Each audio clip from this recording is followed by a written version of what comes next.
हर दिन शाम को 7 बजे तुम डिप्रेशन में आ जाओगे। भीष्म पितामह को मारना है, शिखंडी को लाके सामने खड़ा कर देना है। सारा कंपटीशन मेंटल और फिजिकल हेल्थ का गेम है सारा। 24 घंटा किताब ही लिए पड़ा रहता है, पढ़ लिए जितना पढ़ना था। एक हाथ टेढ़ा हो जाएगा, एक आंख ऐसे दब जाएगी तुम्हारी, इससे बड़ा कोई फॉर्मूला ही नहीं।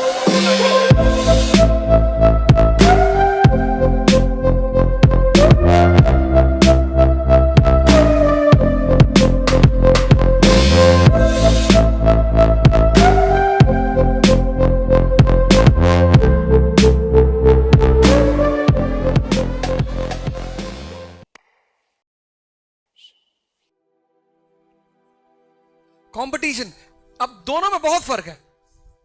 एजुकेशन क्या करेगी? समझदारी पैदा करेगी, साहस पैदा करेगी, क्यूरियोसिटी, जिज्ञासा पैदा करेगी। Education is different, competition is different. दोनों के काम अलग अलग हैं, दोनों को मिक्स मत करना। अक्सर तुम दोनों को मिक्स कर देते हो, अक्सर तुम दोनों को मिला देते हो कि पढ़ रहे हैं, पढ़ना है ही नहीं, पढ़ लिए जितना पढ़ना था। एजुकेशन युद्ध है। मैं तुमको बहुत बड़ा एग्जांपल देता हूं, सॉरी, कंपटीशन। तो एजुकेशन का काम क्या है? एजुकेशन का काम है तुम्हारे अंदर जिज्ञासा पैदा करना, क्यूरियोसिटी। एजुकेशन का काम है तुम्हारे अंदर समझ पैदा करना, अंडरस्टैंडिंग। एजुकेशन का काम है तुम्हारे अंदर साहस पैदा करना, डेयरनेस। ये सब एजुकेशन का काम है। और अगर ये सारी चीजें पैदा हो गई तो भगवान की स्थिति में आ जाओगे। Example, doctor B.R. अम्बेडकर, उससे बड़ा कोई एग्जाम्पल ही नहीं। अब की बार 14 अप्रैल को उनका बर्थडे जब आएगा तो एक दूसरे को किताब गिफ्ट करना, उस पर लिखना बाय डॉक्टर B.R. अम्बेडकर, फिर किसी को गिफ्ट कर देना। क्योंकि उनके हाथ में हमेशा क्या होता है? किताब होती है। उस आदमी ने अपनी तकदीर बदली किसके बल पे? किताबों के बल पे। तभी तो उन्होंने कहा शिक्षा शेरनी का दूध है। अगर शिक्षा तुम्हारे अंदर ये सारी चीजें पैदा कर ले गई, देखो उन्हें समझना है, धर्म को समझना है क्या है धर्म। समझ तो इतनी ज्यादा है उस आदमी के अंदर। साहस, ये नहीं मानता मैं, पुरानी परंपरा रीत रिवाज नहीं मानता, जाओ जो करना है कर लो। साहस नहीं है? तो फिर उस आदमी ने पूरी दुनिया में जितने लोग परेशान थे, जाति नहीं, सिर्फ दलित परेशान है, ब्राह्मण नहीं परेशान है, मुसलमान नहीं परेशान है, तो दुनिया में जितने भी लोग परेशान हैं, सबके लिए डॉक्टर अंबेडकर ने कहा कि अगर तुम अपनी परेशानी से बाहर निकलना चाहते हो तो ज्ञान को पकड़ लो, सबसे प्यारा रास्ता है।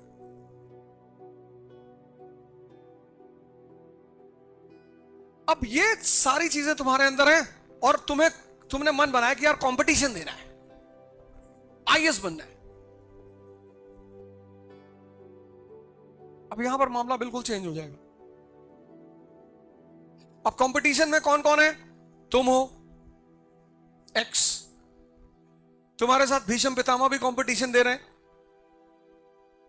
महाभारत वाले। द्रोणाचार्य दे रहे हैं कंपटीशन, 3 लाख किताबें पढ़ रखी। कर्ण तुम्हारे साथ कंपटीशन दे रहा है।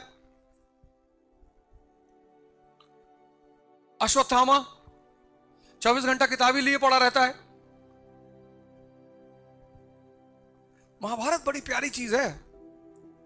तुम समझते हो कि महाभारत का मतलब कोई धार्मिक किताब ना, दर्शन। हर आदमी महाभारत से, हर आदमी महाभारत में, हर ऐसा कोई आदमी नहीं जिसके जीवन में महाभारत ना हो। और हर आदमी जो महाभारत, चूंकि हर आदमी महाभारत में, अब इन सबके साथ कृष्ण किसके साथ रहेंगे, ये बहुत इंपॉर्टेंट है। क्योंकि कृष्ण मतलब वो आदमी जो तुम्हें सिर्फ डायरेक्शन देगा, बाकी कुछ नहीं करेगा। पढ़ तो तुम पहले ही चुके हो ना, एजुकेशन ले चुके हो, क्यूरियोसिटी तुम्हारे अंदर है, समझ तुम्हारे अंदर है, साहस तुम्हारे अंदर है, ये सब है ही है। लेकिन अब तुम कंपटीशन में कूद पड़े, और कंपटीशन में तुम्हें क्या चाहिए? डायरेक्शन चाहिए। क्योंकि इनके पास भी तो है समझ, साहस। ये कम बड़े योद्धा हैं, पूरा डीडी बसु रटा हुआ है, जहां से पूछो वहां से बताएं। और तुम अर्जुन 21 साल के बच्चे, और तुम जब इन बुजुर्गों को देख रहे हो जो स्टोन एज से तैयारी कर रहे हैं, तुमको लग रहा है यार मेरा कैसे होगा यार। बड़े सारे लड़कों का ये सवाल होता है कि सर माय 21 ईयर एज, यार many people 30 year, 30, 35, pre historic period, 10-10 हजार साल से तैयारी कर रहे हैं सर। जैसा तुमको बेचैनी हुई ना, ऐसे इसको भी हुई महाभारत के ग्राउंड में, अर्जुन को भी, कि मेरा तो सर सिलेक्शन ही नहीं होगा। अरे कृष्ण का पेपर मैं बना रहा हूं, मैं बताऊंगा तुझे, पढ़।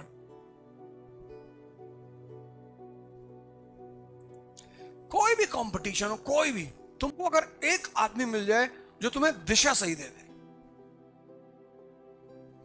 बता दे कि करना क्या है, तो तुम्हारे जीतने की संभावना बढ़ जाती है। पढ़ना नहीं है, अब क्या पढ़ना, ग्रेजुएशन कर लिए, पोस्ट ग्रेजुएशन कर लिए, आईआईटी करके आए हो, आईएम के प्रोडक्ट हो, फिर पढ़ोगे आगे यहां बैठ के? तो तुम्हें सबसे पहला काम क्या करना है कि उस युद्ध के मैदान को समझना है। कंपटीशन मतलब युद्ध का मैदान, और तुम्हें उस युद्ध के मैदान को समझना है। वो जो तुम्हारा बैटलफील्ड है उसको तुम्हें समझना है। और बैटलफील्ड को समझने के लिए दो सबसे इंपॉर्टेंट चीजें, पहला सिलेबस। बहुत सारे लड़के कभी सिलेबस देखते ही नहीं, साल भर तैयारी, 2 साल तैयारी, 3 साल तैयारी, सिलेबस देखा ही नहीं, पता ही नहीं। जब तुम्हें पता ही नहीं पढ़ना क्या है, और दूसरा क्वेश्चन बैंक, ये दो से तुम्हें शुरुआत करनी है। अगर तुमने ये दोनों नहीं उठाए तो मैं तुम्हें गारंटी देता हूं तुम कयामत तक पढ़ोगे, तुम्हारा सिलेक्शन नहीं होगा। और अगर तुमने ये दो उठा लिए, यहां से शुरुआत कर दी, तो भी मैं तुम्हें गारंटी देता हूं कि तुम्हारा सिलेक्शन हो जाएगा। सिलेबस और क्वेश्चन बैंक। अब क्वेश्चन बैंक दो हैं, एक प्रीलिम्स का, एक मेंस का है। पहले तुम मेंस का खरीदो चैप्टर वाइज, मेंस का चैप्टर वाइज। अब तुम्हें गांधी तैयार करना है, गांधी जी का पूरा फ्रीडम स्ट्रगल में क्या कंट्रीब्यूशन है वो तुम्हें तैयार करना है। कांग्रेस पढ़ना है, कांग्रेस का क्या रोल है फ्रीडम स्ट्रगल में। तो अब तुम क्या करोगे, ये क्वेश्चन बैंक पेश कर लिया तुमने, क्वेश्चन बैंक, और फिर लिया इसकी बुक, स्टैंडर्ड बुक जो तुम्हारा टीचर बता दे। बुक हमेशा जो क्लास में टीचर पढ़ा रहा है वो जो बोल रहा है उसको ले लो। पढ़ना यहां से तो मानी सी बात है, पहले किताब उठाओगे, लेकिन अगर पहले किताब उठाए तो पढ़ नहीं पाओगे। पहले उसको उठाओ, पहले उसको उठाओ, और कांग्रेस पे पिछले 10 साल में कितने क्वेश्चन आए हैं सब निकाल लो, सारे 10 साल के क्वेश्चन निकालो, पढ़ो। अब तुम्हें पढ़ना है कांग्रेस का पहला चरण, मॉडरेट्स, उदारवादी, दादा भाई नौरोजी, 1885 से 1905। अब इस पोर्शन से एक क्वेश्चन लगातार पूछा, लगातार।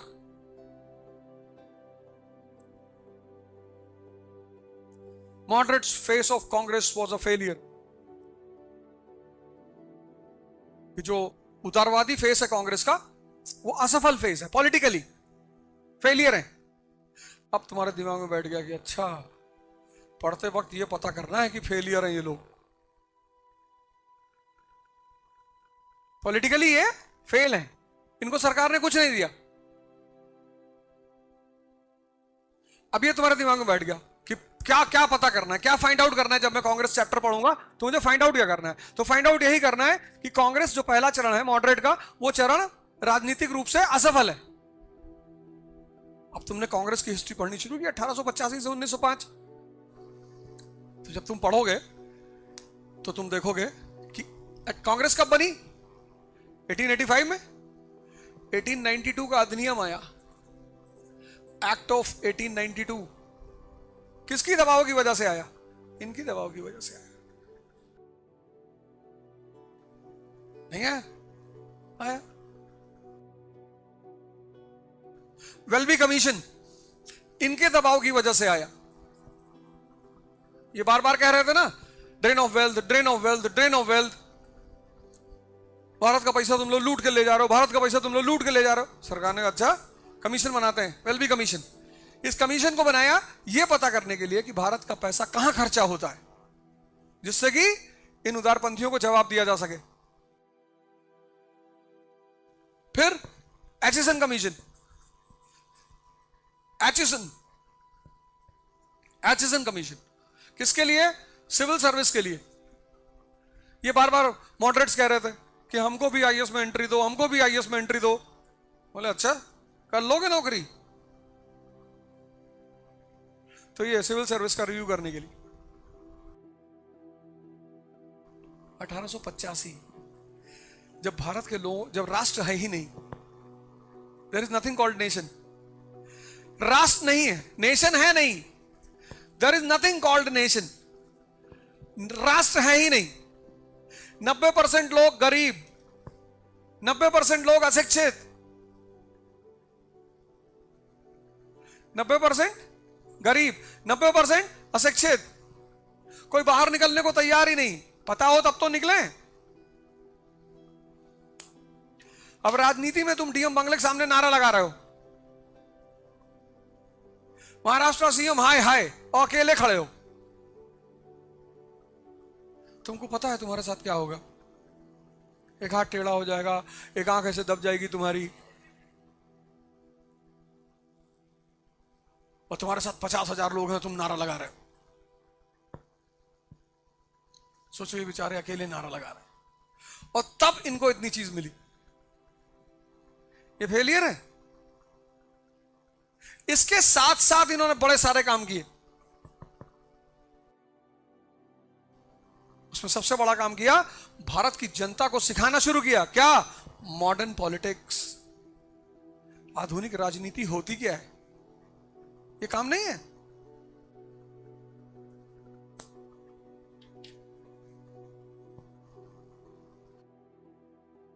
कंपटीशन। सबसे पहला कंपटीशन में काम क्या होता है? क्या होता है?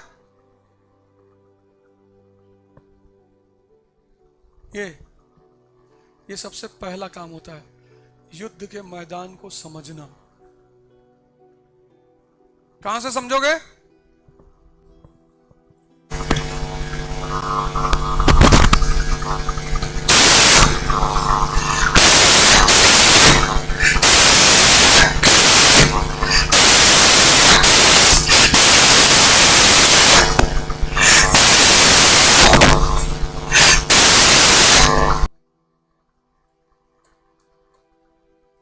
ये पहला काम है। 90% लोग नहीं करते, करते ही नहीं, करते ही नहीं। मैंने तो देखा लोग मिलने आते हैं, 4 साल से तैयारी कर रहे हैं। अंशौल देखे मेंस का? नहीं सर, नहीं। सऊदी ले जाएंगे, ऊंट के पीठ पे बैठा दौड़ाएंगे तुमको। 4 years I am preparing for 4 years। 4 नहीं, तुम 400 ईयर से तैयारी करोगे तो कुछ नहीं होगा तुम्हारा। तुमको पता ही नहीं क्या पढ़ना है और कैसे पढ़ना है। No sir, I have done 3 coaching, you do 300 coaching. अब रावण को कहीं भी मारो, जब तक तुम उसकी नाभि में नहीं मारोगे मरेगा? नहीं मरेगा। भीष्म पितामह को मारना है, शिखंडी को लाके सामने खड़ा कर देना है, बस सिंपल। भीष्म पितामह अपना वेपन रख देगा, कहेगा हम लड़की का सामने हाथ वेपन नहीं उठाता है। हाँ, यही तो हम चाहते हैं कि तुम रखो, तब मारे तुमको। तुम्हारे हाथ में वेपन रहेगा तब तो मार ही नहीं पाएंगे, पहले तुम्हारा वेपन रखवाएंगे। लॉर्ड कृष्णा ने कहा कि शिखंडी को सामने खड़ा कर दिया, हो गया काम। पहला काम, अगर तुम कंपटीशन की तैयारी कर रहे हो, स्पेशली आईएएस की कर रहे हो या किसी की भी कर रहे हो, तो उस युद्ध मैदान को समझना है। और युद्ध मैदान को समझने के ये दो रास्ते हैं। पहला रास्ता है सिलेबस, और दूसरा रास्ता है, दूसरा जो काम तुम्हें करना है कंपटीशन के लिए।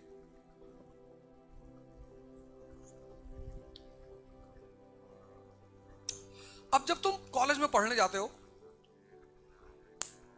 तो कॉलेज में, यूनिवर्सिटी में, स्कूल में साल में एक बार परीक्षा होती कॉलेज में, और वो कुछ टाइम के लिए होती। जैसे तुम्हारा परीक्षा का डेट आ गया 15 मार्च से 10 अप्रैल, तो तुम सबसे पहले क्या देखोगे कि परीक्षा खत्म कब हो रही है? 10 अप्रैल। तुम सुकून की सांस लो या तुम्हारे दिमाग में 10 अप्रैल चलेगा, 10 अप्रैल, कि 10 अप्रैल को निर्वाण।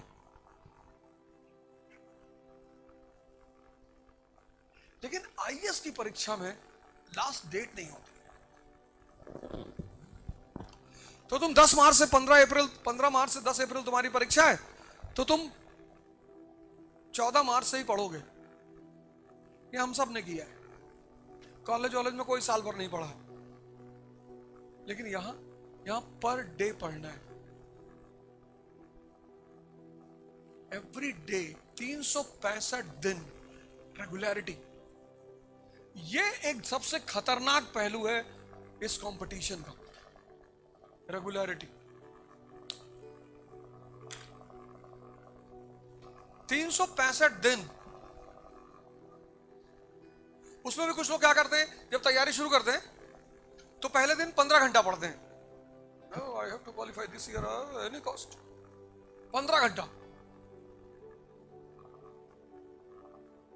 अब तुम 4 रोटी खाते थे पहले, और एक दिन तुमने 50 खा ली, फिर दूसरे दिन 50, फिर तीसरे दिन 50, चौथे दिन तुम आईसीयू में रहोगे, क्योंकि तुम्हारे पेट को आदत नहीं 50 खाने की। ऐसे तुम्हारा मन है, ये भी पेट है। यहां आने से पहले तुम पढ़ते ही नहीं थे, या बहुत पढ़ते थे तो 1-2 घंटा पढ़ते थे, और अब 15।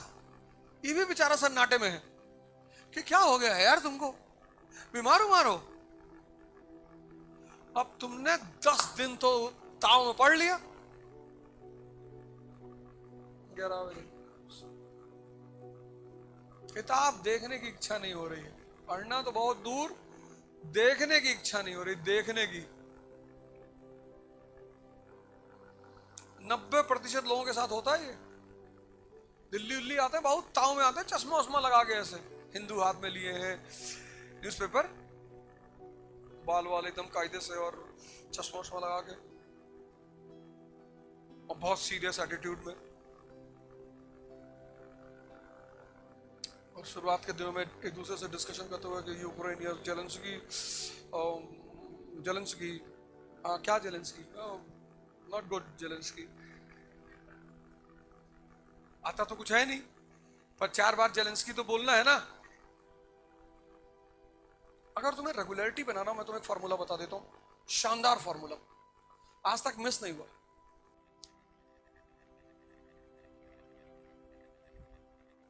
क्लास वर्क एंड होमवर्क, इससे बड़ा कोई फॉर्मूला ही नहीं है। 3 घंटा, 3 घंटा, जो 3 घंटा खाओ उसको 3 घंटा हजम करो। तुम में से कुछ लोग क्या करते हैं, सिर्फ क्लास वर्क, ये गायब है, कुछ हजम ही नहीं हुआ। साल भर बाद कोचिंग खत्म हुई, जहां आए थे वहीं खड़े हो, बस थोड़ा सा डिफरेंस आ जाता है कि दो चार वर्ड तुमको आ जाते हैं। प्रियम्बल, हाँ प्रियम्बल इकोनॉमी में, इकोनॉमी में नहीं है पॉलिटी में। अच्छा पॉलिटी में, हाँ ये सर पॉलिटी में, प्रियम्बल पॉलिटी में। अब तो ओझा सर ने बताया होगा, वो पढ़ाते ही नहीं। नहीं नहीं, किसी ने तो बताया था। अब किससे जाके कहोगे? एक बार तो वापस पैसा मांग लिए कोचिंग का, कर लिए, खत्म कर लिए, कुछ हजम ही नहीं हुआ। ये जो पहला फेस होता है ये बड़ा चैलेंजिंग होता है। 95% इसको कर ही नहीं पाते। ये पहला फेस है, पहला साल जब तुम तैयारी शुरू करते हो ये पहला फेस होता है। ये थोड़ा सा पेनफुल होता है क्योंकि हजम करना होता है, और हजम करने के सिंपल रास्ते हैं। जो समझे उसको किसी को समझा दो, समझा ले गए तो मतलब समझ गए। लिख डालो, डिस्कस करो, जहां भी खड़े हो पूछो। बोले कि यहाँ चाय पी रहे हो, चार लोग खड़े हो, बोल दो, कहते यार वो वर्सेलिस वाली ट्रीटी क्या थी, मुद्दा ही तो छेड़ना है। तुम छेड़ देते हो राखी सावंत की शादी, तुमको क्या लेना देना है? बेचारी करे ना करे उससे क्या लेना देना, बताओ तुमसे क्या मतलब है? कौन सा तुम्हारा 100 करोड़ का घाटा हो रहा है? जहां तुम्हारा कोई आर्थिक नुकसान नहीं हो रहा उन चीजों को तुम क्यों डिस्कस कर रहे हो? जब भी तुम डिस्कस करो एक बात ध्यान रखना, उस डिस्कशन के पॉइंट से तुम्हारा फायदा क्या है। अगर कोई फायदा नहीं है तो तुम अपना समय बर्बाद कर रहे हो।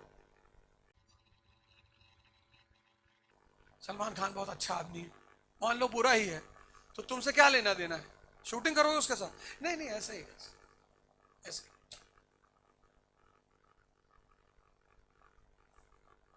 वो जो तुम मुद्दे उछालते हो ना बाहर, चाय पीते वक्त, खाना बनाते वक्त, वो मुद्दे बहुत प्यारे होने चाहिए।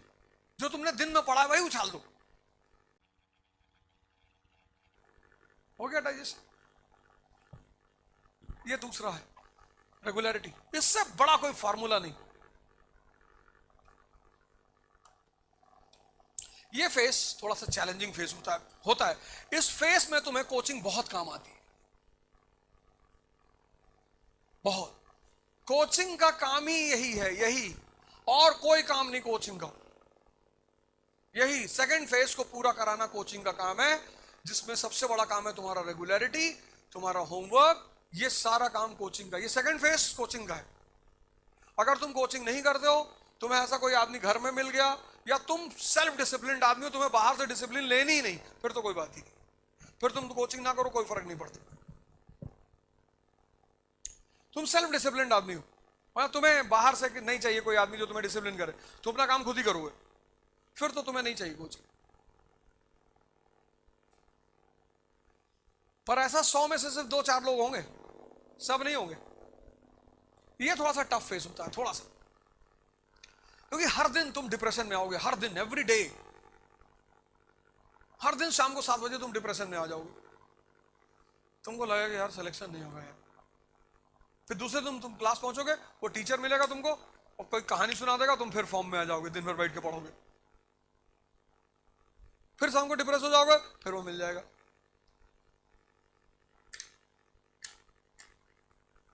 और हमारे जैसे टीचर मिल गया फिर तो एयर गन पकड़ा दिया तुमको कि चला 15-20 बार मार निकाल के, और ताव में आ गए। 10-12 गुब्बारे कमरे में मान लिए उड़ा रहे हैं, ये इसको मारे, इसको मारे, ये बगल वाले चाचा हैं बहुत गाली देते हैं, मारे काम से। एंटरटेनमेंट होना चाहिए लाइफ में, एंटरटेनमेंट होना चाहिए। वो तुम कैसे करोगे तुम डिसाइड करोगे। गुड्डू फोटो लगा ली, 4-5 गोली सुबह उठकर मार दिए, थोड़ा सा सुकून कलेजे को मिला। माफ जिंदगी में किसी को नहीं करना है, क्योंकि ये भगवान की क्वालिटी है, रहीम वही है। हम तो अवध हो जाएं, हम कहां हैं। माफ नहीं करना है किसी को भी, बस राइट टाइम आने का इंतजार करना चाहिए। और वो जो इंतजार है वो बड़ी मजेदार चीज है। कुछ लोग होते हैं रोते रहते हैं, बताएंगे, बताना क्या है। दुनिया में दो ही चीज का मजा है, एक शोषण होने का जब तुम कमजोर हो, शोषण हो रहा है, तुमको मजा आ रहा है, तुम सामने वाले से करो और करो भैया। जिस दिन सत्ता तुम्हारे हाथ में पहुंची तुमने शोषण करना शुरू कर दिया। बस दो ही मजा है, एक होना, लेकिन पता होना चाहिए कि हो रहे हैं, और दूसरा करना। अब तुम तैयारी कर रहे हो, कोई आदमी आके तुमसे डेली कह रहा है सिलेक्शन तुम्हारा नहीं होगा, कितना यहाँ, जब कोई कहता नहीं होगा यहाँ कितना दर्द होता है। तुम्हें फर्स्ट रैंक आ गई आईएएस में, और वही आदमी भाग कर आया सबसे पहले तुम्हारे पास, और तुमने उससे कहा कि भाई तेरी शक्ल जो है ना डॉबरमैन की तरह है। फिर वो भी मुस्कुरा रहा है कि बड़ी वाली बुआ भी यही कहती है भैया।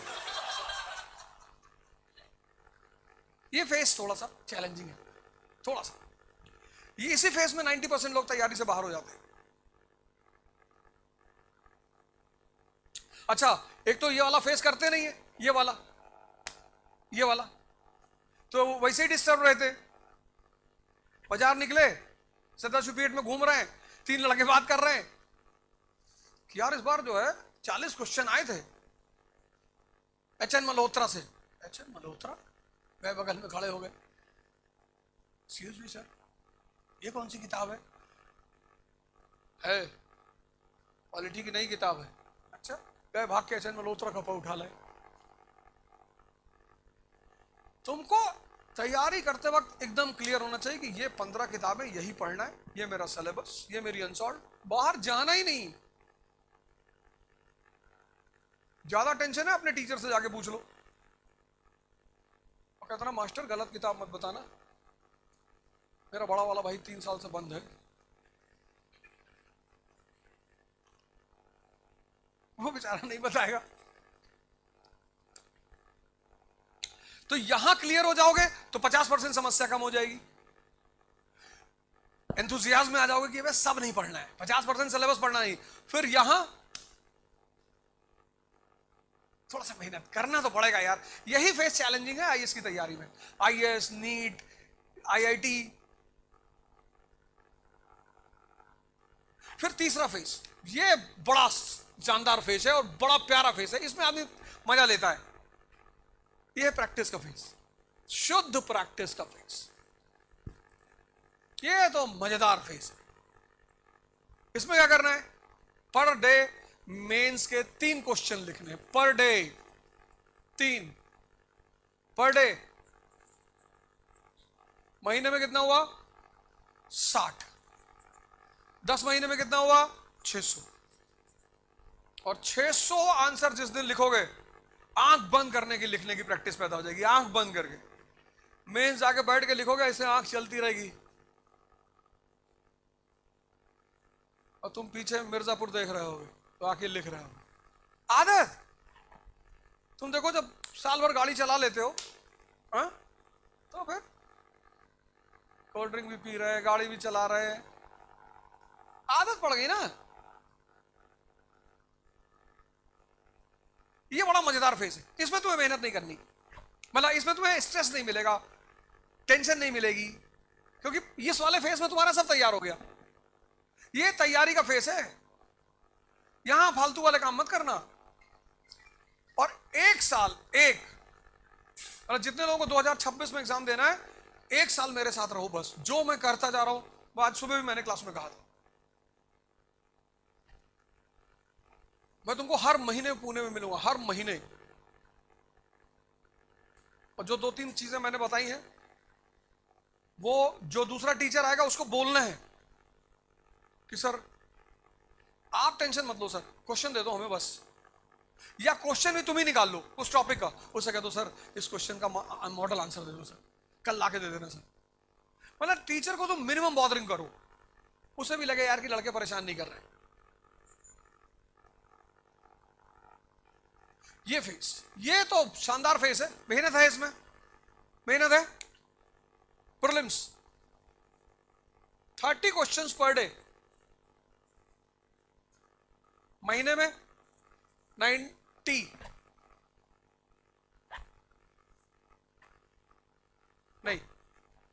900,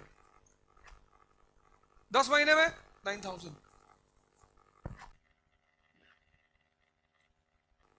और एक क्वेश्चन पे 4 क्वेश्चन तैयार करो, 4 फैक्ट तैयार करो। कर्जन के ऊपर एक क्वेश्चन किया तो कर्जन से जितने इंपॉर्टेंट पॉइंट्स हैं यही लिख लो। तो अगर हर क्वेश्चन में तुमने 4 नए फैक्ट तैयार किए तो टोटल हो गया 36,000, 36,000। इसमें से कितने करने हैं? 60 प्रीलिम्स वाले थे।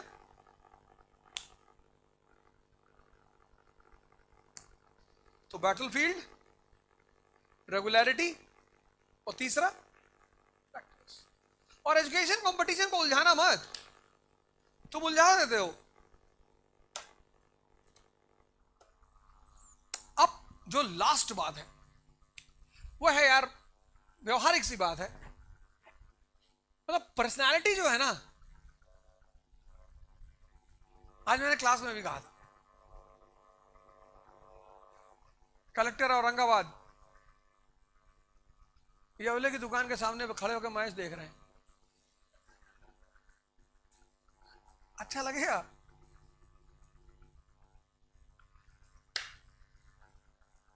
तुम बस सोच के देखो, एसएसपी लातूर जेसीबी खुदाई चल रही, वहां खड़े हैं 2 घंटा, ये गहरा खोद रहा है, जेसीबी बैक हो रही है, उसको बैक करवा रहा है, और ले ले, आ ले, पीछे ले ले, लाइट राइट दबा ले। स्टेडियम में बैठ के मैच देख रहे हैं 5 घंटा 6 घंटा, ताली बजा रहे। अधिकारी हो यार, मुंबई में रहोगे, पुणे में रहोगे, मैच तो होगा ही, पूरी पूरी टीम को बुला लेना अपने ऑफिस में, सिक्योरिटी प्रोटोकॉल तुम्हारे पास होगा, बुला लेना। शर्मा सर आओ जरा यार ऑफिस, आ रहे सर। सिक्योरिटी क्लियरेंस तो तुम्ही को देना, नहीं तो मैच कहां होगा? तुमने कह दिया थ्रेड टुडेज मैच, थ्रेड आज ना हो पाएगा। ये जो मर रहे हो, पढ़ाई कर रहे हो, ऐसे ही तो तुमको अपने आप को रिफ्रेश करना है, तो लिटरेचर पढ़ो। लिटरेचर में सटायर, हंसोगे बैठ के तुम। मराठी हो तो मराठी में एक से एक सटायरिस्ट है। सटायर मतलब व्यंग, जिसको तुम पढ़ोगे तो हंसी आएगी। ऐसा अगर हिंदी में पढ़ना चाहते हो मैं तो बता सकता हूं, राग दरबारी,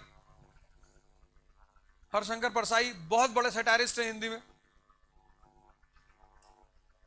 मतलब व्यंग सटायर।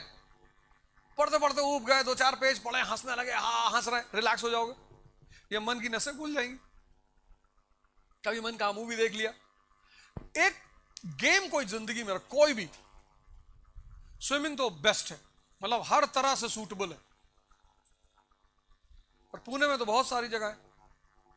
कल मैंने तो बताया विश्रांत वाड़ी में एक है स्विमिंग पूल, 100 रुपए महीना, कंप्लीट एक्सरसाइज, 0 नॉनसेंस। और जब तुम्हारा बदन थकता है ना तो तुमको नींद बहुत अच्छी आती है। तो जब नींद बहुत अच्छी आती है तो नींद से अच्छा मेंटल रिलैक्समेंट कोई नहीं। अगर तुम्हें डीप स्लीप आने लगे तो तुम्हें समझ लो ध्यान योग करने की जरूरत ही नहीं, क्योंकि डेली 7 घंटा 8 घंटा पढ़ोगे, यहां स्ट्रेस पैदा होगा, उसको ओवरकम करना है। तुम्हारी जो कंपनी हो वो मजेदार होनी चाहिए। चतुर्लिंगम टाइप के लोग नहीं होने चाहिए कंपनी में, कि एग्जाम के टाइम दूसरे कमरे में किताब डाल रहे हैं।